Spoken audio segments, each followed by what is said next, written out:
Good morning, everyone. Great to see everyone out this morning.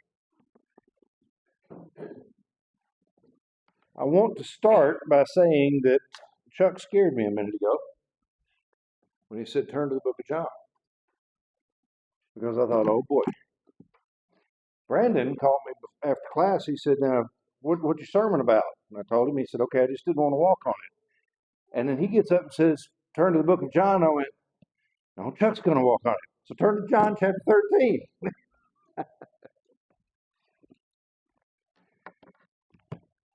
It wouldn't have been bad if you had. John chapter 13. I want to begin reading in verse 1. And what we find here is, now before the feast of the Passover, when Jesus knew that his hour had come, that he should depart from this world to the Father, having loved his own who were in the world, he loved them to the end. Now, before we go any further, I want to kind of enhance something a little bit. A few weeks ago, we were going through 2 Peter chapter 1, and we talked about love being the epitome of those characteristics, the crowning jewel, if you will. And one of the things that I said time and time again through that two-sermon series was that love is not something you just say. Love is something you have to demonstrate, you have to show. Well, I want us to recognize that John chapter 13 is Jesus showing just exactly how much he did love them. Notice he says he loved them to the end. Continuing in verse 2, he says, the supper being ended, the devil having already put it into the heart of Judas Iscariot, Simon's son, to betray him, Jesus, knowing that the Father had given all things into his hand and that he had come from God and was going to God, rose from supper and laid aside his garments, took a towel and girded himself. After that, he poured water into a basin and began to wash the disciples' feet and to wipe them with the towel with which he was girded. Then he came to Simon Peter, and Peter said to him, Lord, are you washing my feet? Jesus answered and said to him, what I am doing you do not understand now, but you will know after this. Peter said to him, Lord, you shall never wash my feet. Jesus answered, if I do not wash you, you have no part with me. Simon Peter said to him, Lord, not my feet only, but also my hands and my head. Jesus said to him, he who is bathed needs only to wash his feet, but is completely clean, and you are clean, but not all of you. For he knew who would betray him. Therefore he said, you are not all clean. So when he had washed their feet, taken his garments, and sat down again, he said to them, do you know what I have done to you? You call me teacher and Lord, and you say, well, for so I am. If then your Lord and teacher have washed your feet, you also ought to wash one another's feet. For I have given you an example, that you should do as I have done to you. Most assuredly I say to you, a servant is not greater than his master, nor is he who is sent greater than he who sent him. If you know these things, blessed are you if you do them.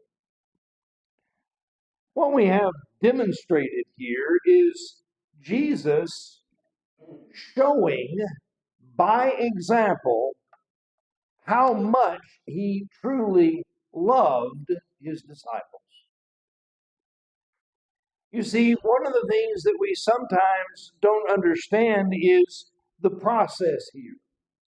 Now, I've entitled this, When God Washed Men's Feet. Yes, I know this is Jesus. He's part of the Godhead. And what he's doing, he is doing because God wanted him to do it. And I want us to understand the importance of what it means that God, in human form, Jesus the Christ, washed his disciples' feet. Verse 1 says he loved him to the end. The end of what? The end of his life? Yes, but even beyond. He still loves us today. As Brandon pointed out, it's not that he was risen. That would indicate that he died again. It is that he is risen. He still lives. He is our King. He is still the part of God that walked among men as a man, suffered as a man, hungered as a man, grieved as a man, felt joy as a man. And yet he washed his disciples' feet. Now, I said that it's a demonstration of true love. I want to go back just for a second and then recognize from Luke chapter 22, verses 21 through 24. I want to focus in on verse 24. He says, now there was a dispute among them as to which of them should be considered the greatest. That's what Luke records for us. And this dispute this isn't the first time. And so as Jesus begins to wash their feet, he being their master, their teacher, their rabbi, it was, interestingly enough, not his place to wash their feet. Yet he humbled himself to do so. He demonstrates true love here. Now, I want us to think about this for a second, because Judas is mentioned here. Judas was there. Jesus even washed his feet.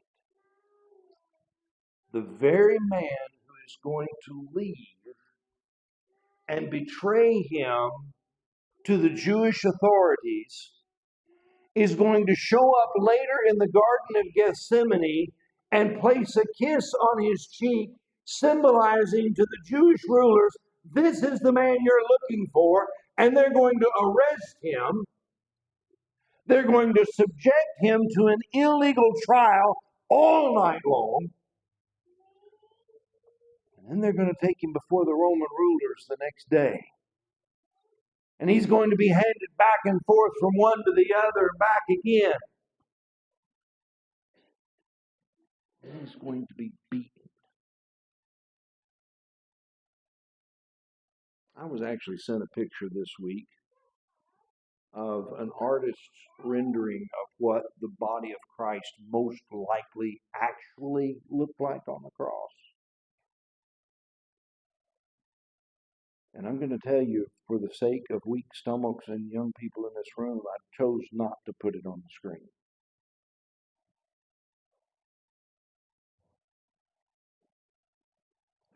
Judas sets that cycle up. Jesus even washed his feet without reservation. That's love. We find individuals today who say, well, I just can't love so-and-so. They just stuck me in the back so many times. Every time I turn around, they do something else. Can we be stuck in the back any worse than being betrayed and crucified? The answer is no. And yet Jesus, even knowing what Judas was going to do, washed his feet.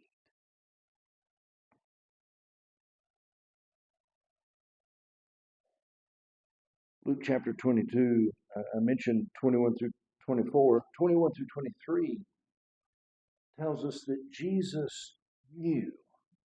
Because we find here in verse 21, it says, behold, the hand of my betrayer is with me on the table. He knew who it was. Truly the Son of Man goes as it has been determined, but woe to that man by whom he is betrayed. That's when they began to question who would do such a thing, which then led to the next controversy, which I said a few moments ago was an ongoing thing. Who's the greatest?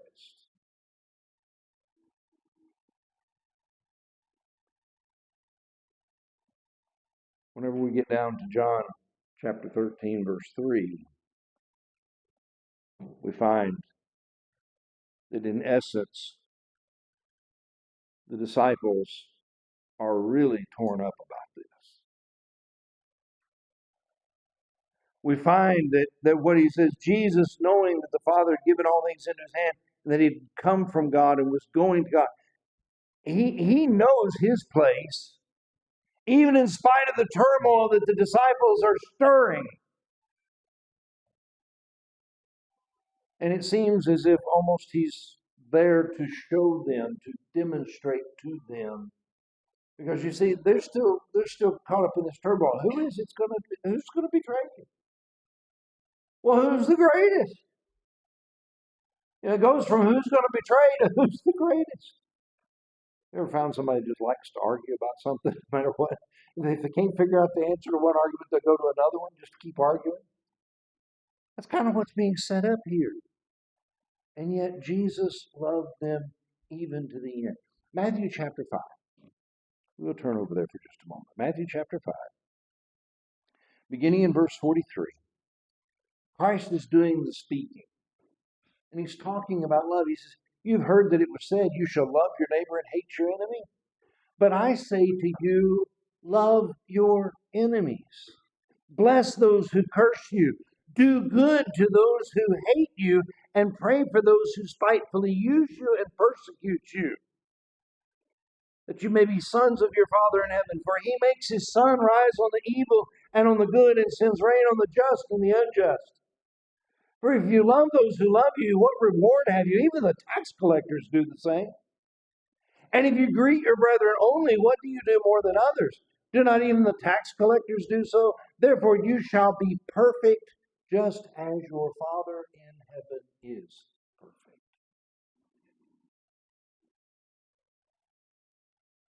Matthew chapter 5, this is the Sermon on the Mount. This is the beginning of his ministry. John chapter 13 is 3 years later, as his life is about to be required of him. And he is demonstrating with perfection what he's already taught them in Matthew chapter 5, verse 43.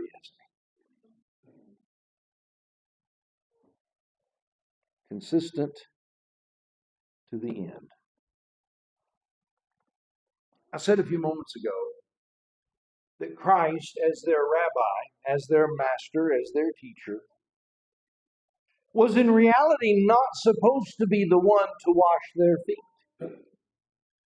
We can go to the examples of Genesis chapter 18, verses 1 through 4, Genesis 19, 1 through 3, and 1 Samuel chapter 25, 39 through 41. For the sake of time this morning, we're not going to do that, but I've got those up there so you can write them down. Go look for yourself, okay? In each of these situations, what we find is the washing of feet is being done. And it's either being done as the master of the house has a servant wash the feet of visitors, or he provides the water for the visitors to be able to wash their own feet. It was never expected that the master of the house wash their feet. And in this situation, certainly not the teacher or the master or the rabbi, but that's exactly what he does. He humbles himself to the point that there is no question. And I believe personally that's the reason Peter is so objecting to this in verse 8. You shall never wash my feet. Peter knows he shouldn't be doing it. But notice the response there. If I do not wash you, you have no part with me. Peter is kind of, well, if that's the only other option, then don't stop with my feet. Wash my hands and my head all the way. Jesus says, there's no need for a bath here. I'm going to wash your feet. Now, listen, I do not, in spite of what the scriptures say about how beautiful the feet are of those who spread the gospel, there's a reason I keep my feet covered up. They ain't pretty to look at, and they're not worth smelling either.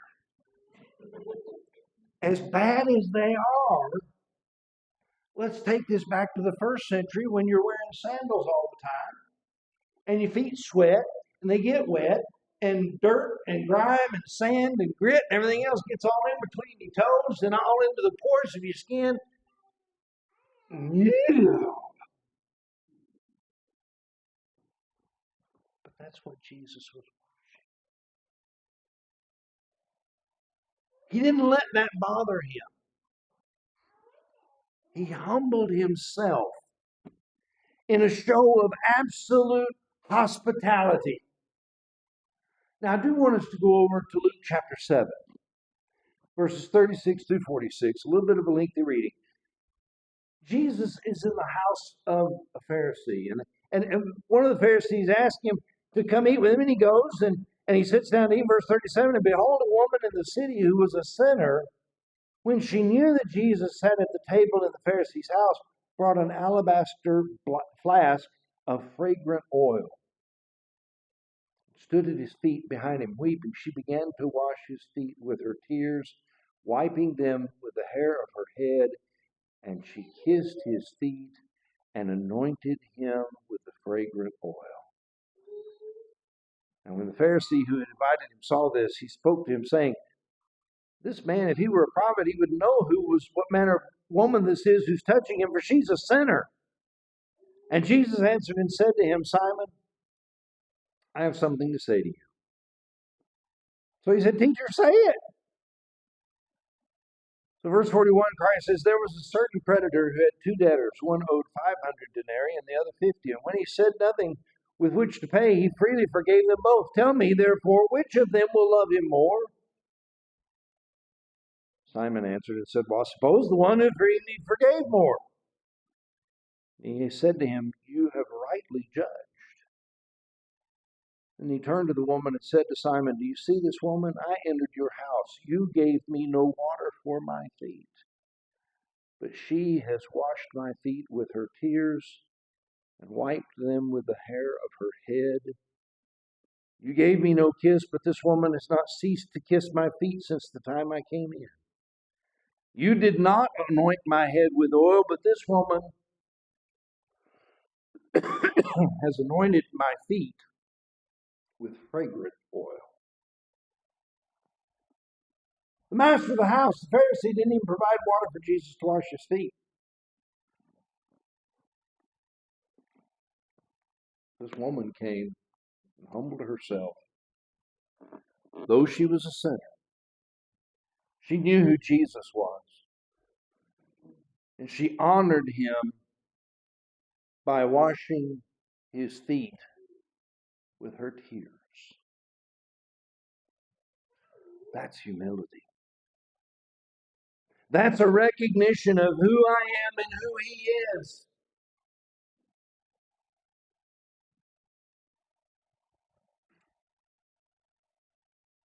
Do we understand how important that was?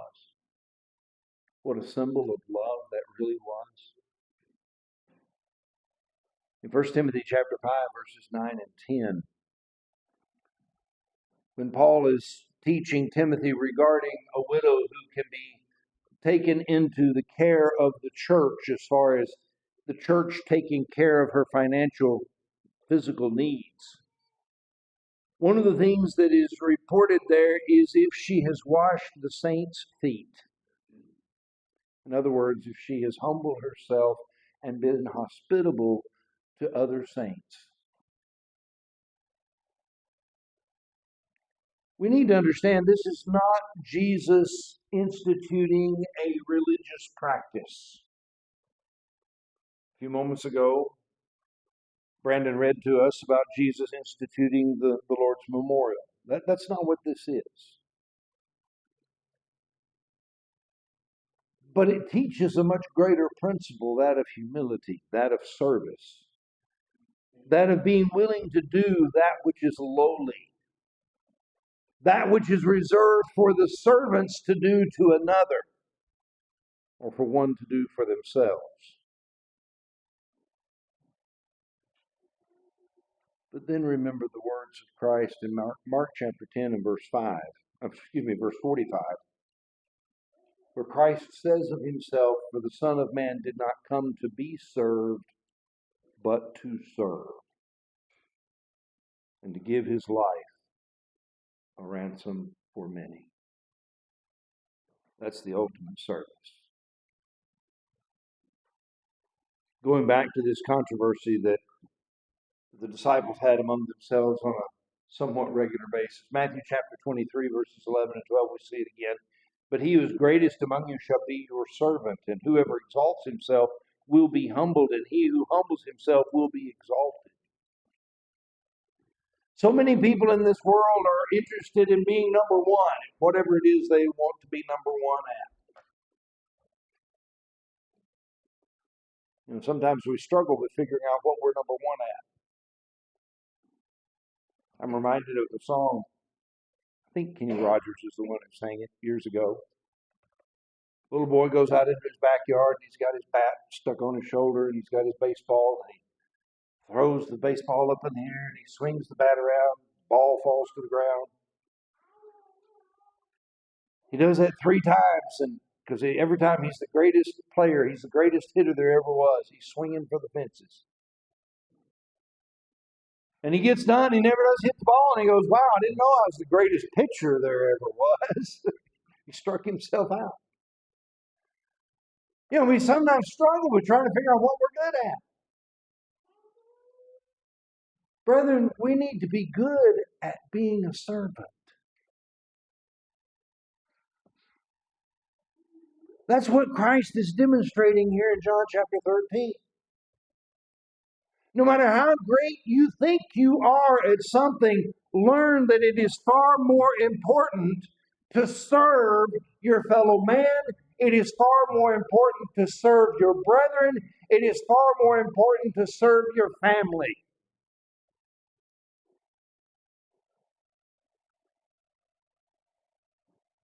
Even the smallest of services will not go unnoticed or unrewarded. Consider what Christ himself says in Matthew chapter 10 and verse 42. He says there, "And whoever gives one of these little ones only a cup of cold water in the name of a disciple, assuredly I say to you, he shall by no means lose his reward."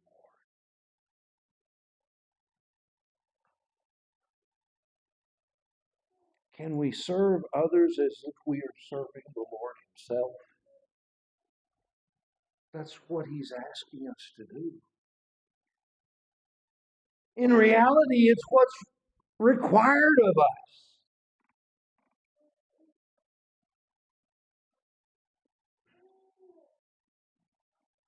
Peter didn't want the Lord to wash his feet,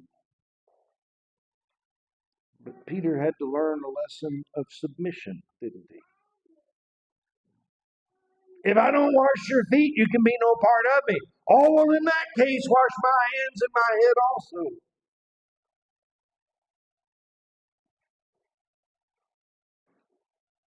Peter knew Jesus was the God, the Messiah. And to have the king wash his feet was in his mind wrong.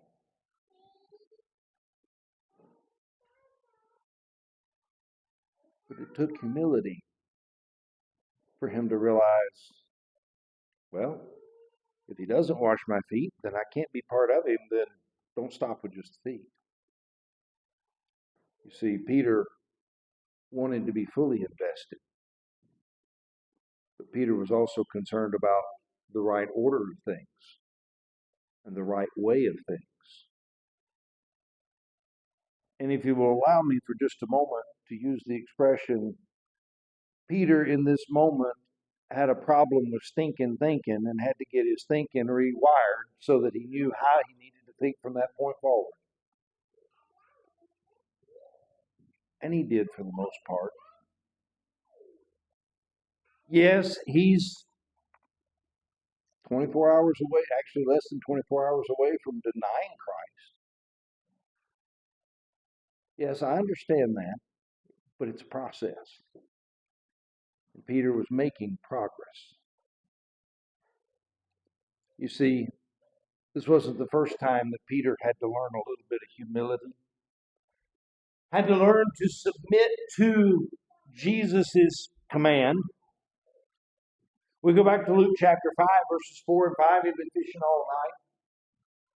He's coming in and haven't caught a thing.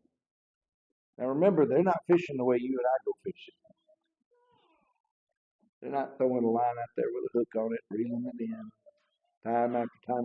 They're throwing a great big net out, trying to catch fish, and they haven't caught anything.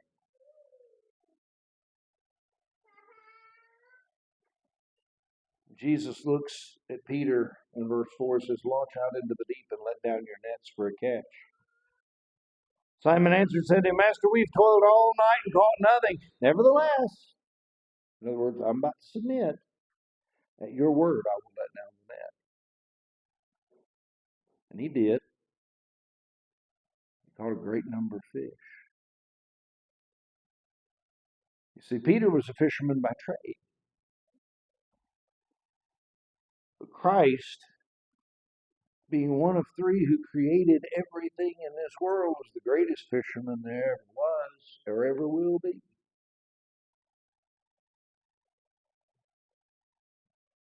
And yet he humbled himself to wash his disciples' feet. Let's take a few minutes to figure out what this really means to us today. Notice what Jesus says in John chapter 13 and verse 17. He says, if you know these things, blessed are you if you do them. It's not just a matter of saying it. We've got to follow through. In Luke chapter 6 and verse 46, Christ himself says, well, why do you call me Lord, Lord, and do not do the things which I say? There's a lot of people in this world claiming to be religious people, calling on Jesus, calling his name, putting their faith in him, but not doing what he has commanded them to do.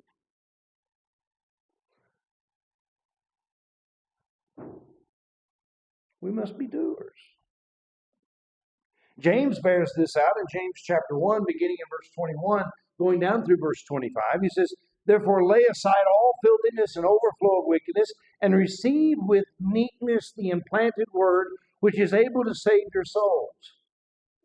But be doers of the word, and not hearers only, deceiving yourselves. For if anyone is a hearer of the word, and not a doer, he is like a man observing his natural face in the mirror, for he observes himself, goes away, and immediately forgets what kind of man he was.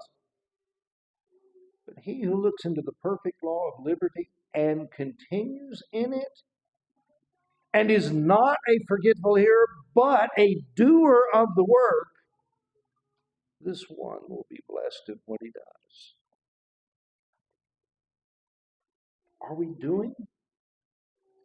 Are we actively demonstrating our love for God by serving our fellow man, by serving our brethren, by serving our families? James chapter 4, verses 13 through 17.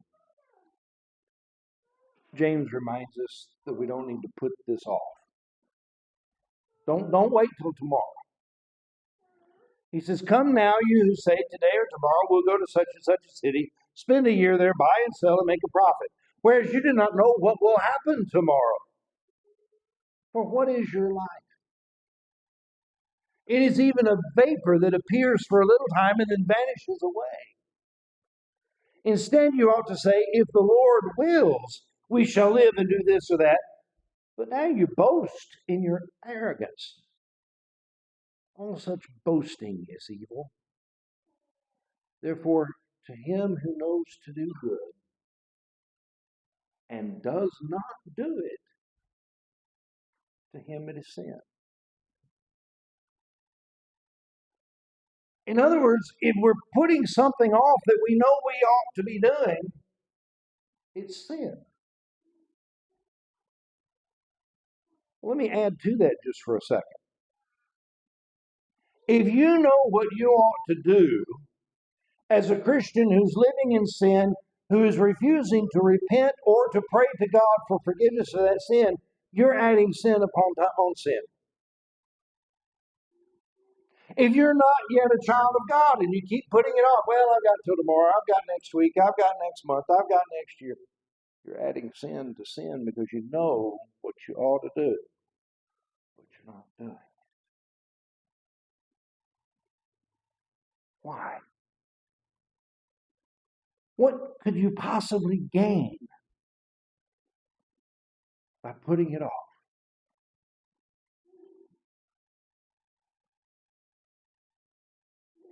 Consider this for just a second. What if John chapter 13 didn't happen because Jesus decided to put it off? Now, don't anybody come up to me like, yes, I know he would not put it off because he knew what was coming. I know that. But think about the lessons that we would not have in regard to submission and humility and service to one another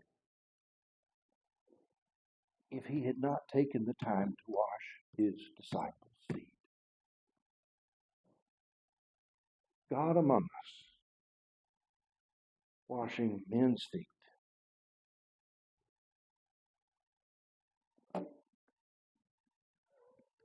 I have to agree with Peter in a lot of ways. It seems a little backwards, doesn't it? But what a lesson we have to learn.